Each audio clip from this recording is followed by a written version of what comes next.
Hello everybody, welcome again to MK's Biovision.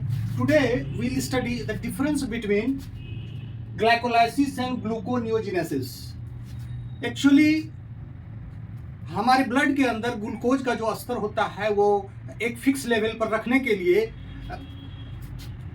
कई सारे तरीके हैं। पहला तो है जब भी कार्बोहाइड्रेट टूटता है, डाइजेशन होता है, तो इस वजह से ग्लूकोज हमारे ब्लड में आता है, जो डाइटरी सोर्स है उससे आता है।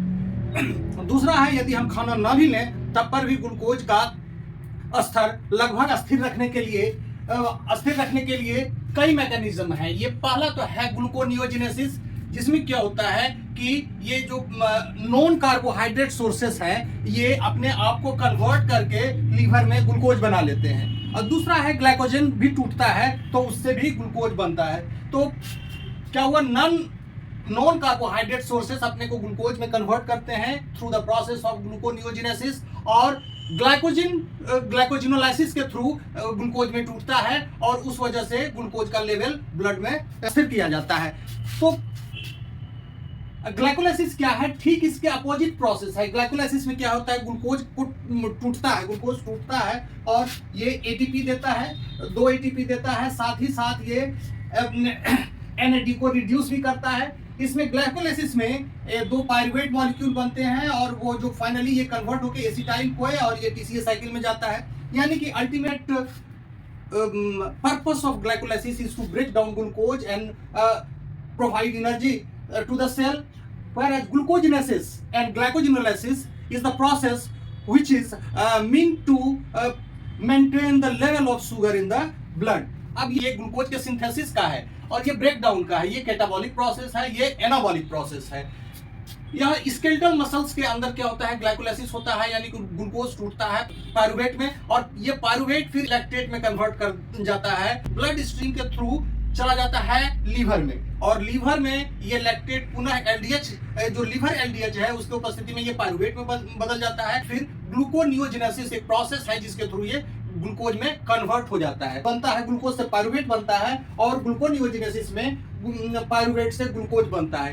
क्या ये दोनों प्रोसेस एग्जैक्टली रिवर्सिबल है? क्या इसके सारे के सारे स्टेप्स रिवर्सिबल हैं? तो नहीं है, ये सारे रिवर्सिबल प्रोसेस हैं, जबकि ये वाले स्टेप्स जो हैं इरिवर्सिबल हैं। यानी कि फ्रुक्टोज 6 बिसफॉस्फेट से फॉस्फोइनॉल पायरुवेट तक के बनने की क्रिया जो है ये रेसिप्रोकल प्रोसेस है, जबकि ग्लूकोज 6 फॉस्फेट से फ्रुक्टोज बनने की क्रिया भी ये रेसिप्रोकल है। रिमेनिंग जो 3 स्टेप्स हैं, ये तीनों के तीनों जो स्टेप्स हैं ये काइनेज एंजाइम के द्वारा कंट्रोल होते हैं, और ये क्या है कि यूनिडायरेक्शनल है, यानी कि ग्लूकोज से ग्लूकोज 6 फॉस्फेट बन जाता है, पुनः ग्लूकोज 6 फॉस्फेट से ग्लूकोज सेम एंजाइम के द्वारा नहीं बनाया जाता है, दूसरे एंजाइम के द्वारा बनाया जाता है। उसको फ्रुक्टोज काइनेज एंजाइम लगता है, ये वन वे एंजाइम है, यानी कि फ्रुक्टोज 6 फॉस्फेट को इसमें कन्वर्ट करता है, लेकिन ये रिवर्स डायरेक्शन में सेम एंजाइम कैटालाइज नहीं करता है इस रिएक्शन को। और तीसरा है पायरुवेट काइनेज, यानी कि तीनों के तीनों ये काइनेज एंजाइम है और ये वन वे रेगुलेट करते हैं प्रोसेस को। जब ये वन वे रेगुलेट करते हैं प्रोसेस को, तो ये ग्लाइकोलाइसिस पूरा जो रेगुलेशन है इसी 3 काइनेज एंजाइम के द्वारा होता है। पहला देखिए, ग्लूकोज से ग्लूकोज 6 फॉस्फेट हेक्सोकाइनेज, यानी कि ये ग्लूकोज 6 फॉस्फेट फिर प्रोडक्ट इनहिबिशन करता है, यानी कि ये खुद अपने एंजाइम को रेगुलेट करेगा, यानी कि ज्यादा ग्लूकोज 6 फॉस्फेट हुआ तो ये हेक्सोकाइनेज को इनहिबिट करेगा, तब फिर ये प्रोसेस स्लो हो जाएगा। तो ये चेक एंड बैलेंस, ये फीडबैक इनहिबिशन का काम करता है। यहाँ phosphofructokinase is again A one way acting enzyme, और इसमें जो है ये एलोस्टेरिक रेगुलेशन होता है F16 bisphosphate AMP adenosine monophosphate इसको एक्टिवेट करता है। फॉस्फोफ्रुक्टोकाइनेज 1 को फ्रुक्टोज 2,6 बिसफॉस्फेट और एडिनोसिन मोनोफॉस्फेट एक्टिवेट करता है, जबकि इसी प्रोसेस को ATP साइट्रेट और प्रोटॉन आयन का कंसंट्रेशन इसको इनहिबिट करता है, क्योंकि ये प्रोसेस तो एटीपी बनाने के लिए है। If ATP is high then ये इसके फास्ट होने का कोई मतलब नहीं है। यदि साइट्रेट यानी टीसीए इंटरमीडिएट ज्यादा है तब पर भी फास्ट होने की जरूरत नहीं है।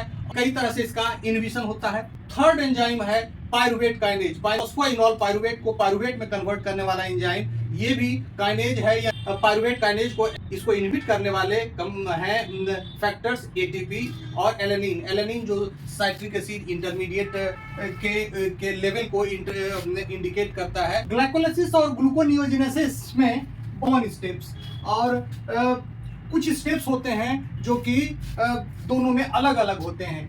जो स्टेप्स दोनों में अलग अलग होते हैं वो मोस्टली काइनेज होते हैं। ये काइनेज क्या करते हैं कि add phosphate and remove phosphate from substrate using ADP और एटीपी, या इसमें यानी कि एटीपी या तो खर्च हो सकता है या एटीपी का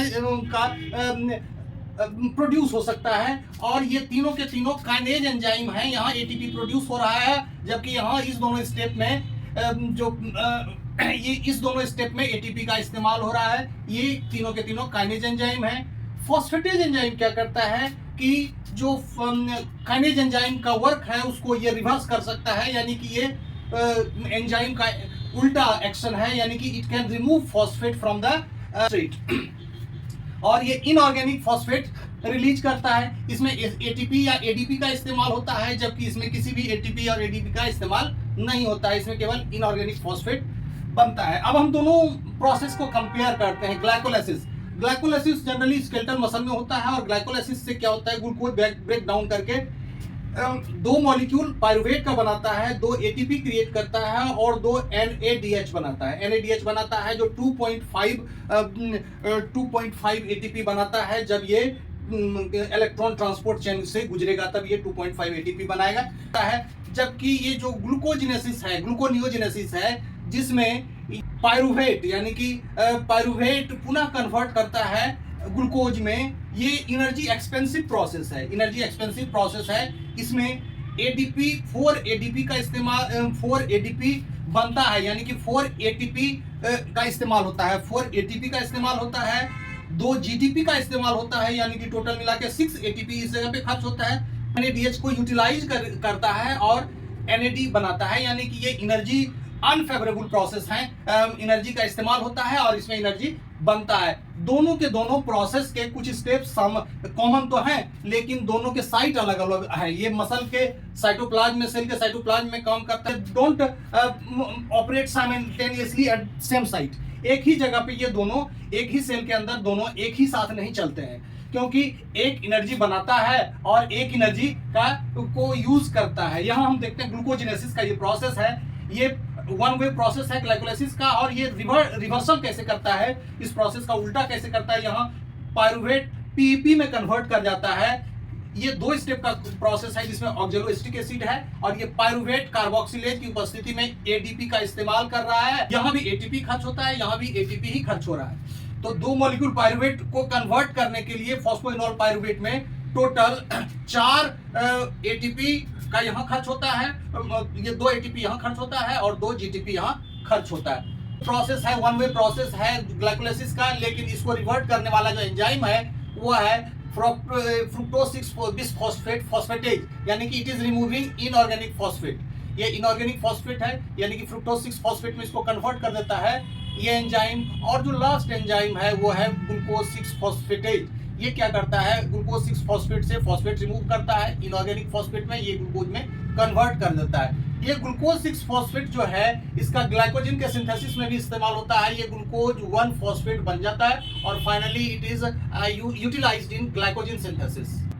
तो इस तरह से भी ग्लाइकोजन का सिंथेसिस होगा, तब पर भी शुगर का इस्तेमाल होगा, और जब ब्रेक डाउन होगा तब पर भी शुगर का इस्तेमाल होगा और ब्लड शुगर का लेवल फॉल करेगा। तो दोनों के दोनों प्रोसेस जो हैं अलग अलग साइट पर काम करते हैं और एक साथ नहीं चलते हैं। दोनों के एंजाइम कुछ भले ही कॉमन है, लेकिन जो 3 स्टेप है वो रेगुलेटरी स्टेप है, और रेगुलेटरी स्टेप है ये सारे के सारे जो रेगुलेटरी स्टेप है ये एलोस्टेरिक एंजाइम के द्वारा रेगुलेटेड होते हैं। और जो भी इन तीनों प्रोसेस को इस तीनों प्रोसेस को एक्टिवेट करता है वो इस प्रोसेस को इनहिबिट करता है, यानी कि इसके लिए जो एक्टिवेटर है वो ग्लूकोज 6 फॉस्फेट के लिए इनहिबिटर है, इसके लिए जो इनहिबिटर है वो ग्लूकोज 6 फॉस्फेट के लिए एक्टिवेटर है। इसके लिए इसी तरह से फॉस्फोफ्रुक्टोज काइनेज के लिए जो एक्टिवेटर है वो फ्रुक्टोज 1,6 बिस फॉस्फेट के लिए इनहिबिटर है, और इसके लिए जो इनहिबिटर है वो इस एंजाइम के लिए एक्टिवेटर है। सिमिलरली पायरुवेट काइनेज के लिए